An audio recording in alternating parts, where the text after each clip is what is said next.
Sud Radio, ça va mieux en le disant. Jean Dorido. Bonjour Jean. Bonjour Jean-Marie, bonjour à tous. Docteur en psychologie, fondateur de l'application Zenfi et auteur de ce livre, Le bonheur est une science exacte. C'est publié chez Larousse. Jean, cette semaine, on en a beaucoup parlé. Le président de la République, Emmanuel Macron, a dénoncé en Conseil des ministres ce qu'il appelle la décivilisation. On va revenir un peu et parler de violence aujourd'hui. D'après le psychologue que vous êtes, comment on peut expliquer que des individus lambda puissent, à un moment ou à un autre, basculer dans un comportement violent?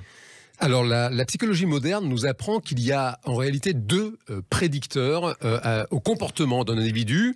Ces deux prédicteurs sont la personnalité, bien sûr, de quelqu'un, et aussi la situation dans laquelle se trouve la personne. Et sur la personnalité, eh bien, c'est un fait qu'il y a des natures qui sont plus impulsives que d'autres. Et ça, c'est un trait de caractère qui est plutôt stable, qui est souvent hérité de l'enfance, comme toujours en psychologie. Et ça facilite le passage à l'acte violent, cette espèce d'impulsivité qui souvent d'ailleurs est cousine d'une difficulté à supporter la frustration. Donc c'est un nerveux, c'est un tendu. Voilà, la personne, on en a tous croisé. Exactement.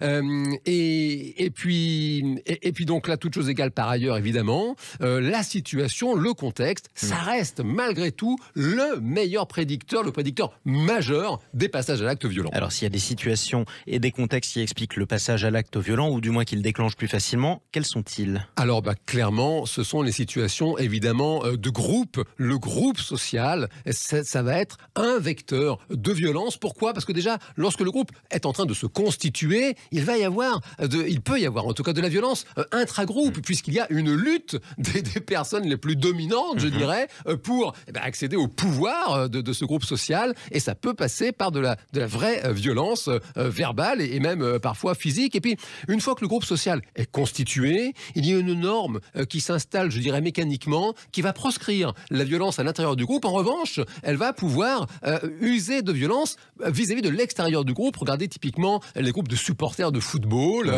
ou même les groupes d'enfants. On a lu ça dans Sa Majesté des Mouches, le fameux ouvrage sur le sujet. Et puis il y a même des groupes sociaux organisés qui vont...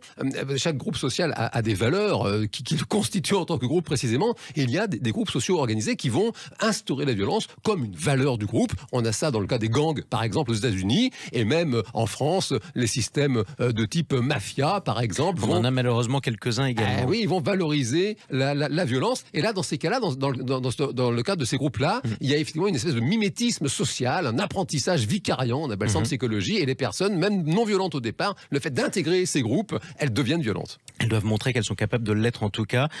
J'imagine que vous allez me parler de la foule désormais. Alors oui, vous avez raison Jean-Marie, je pourrais rien vous cacher. C'est vrai qu'il y a, quand on a agrandi le groupe, alors à ce moment-là, on perd ces espèces de valeurs psychologiques du groupe, avec tout le monde se connaît plus ou moins, tout le monde partage des valeurs. En revanche, ça devient une foule, et ça, la foule, ça facilite la violence, parce qu'il y a une contagion émotionnelle qui se met en place, et surtout l'anonymat. Et quand une personne se sent pas vue, pas prise... Elle se croit tout permis. Elle se croit tout permis, exactement. Effectivement, d'accord Jean. Mais alors pour conclure, qu'est-ce qui peut aider à prévenir, empêcher en amont la violence chez le plus grand nombre? Alors c'est pas forcément très séduisant, toutefois c'est un fait.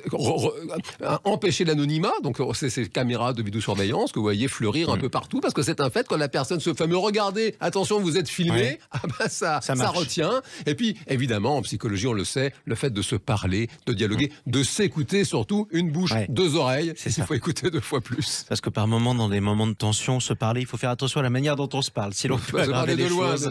Allez, je vais vous parler aimablement quand même, Jean. Merci beaucoup. Merci, je rappelle votre livre, Le bonheur est une science exacte. Il n'y a pas de violence là-dedans. C'est publié chez Larousse.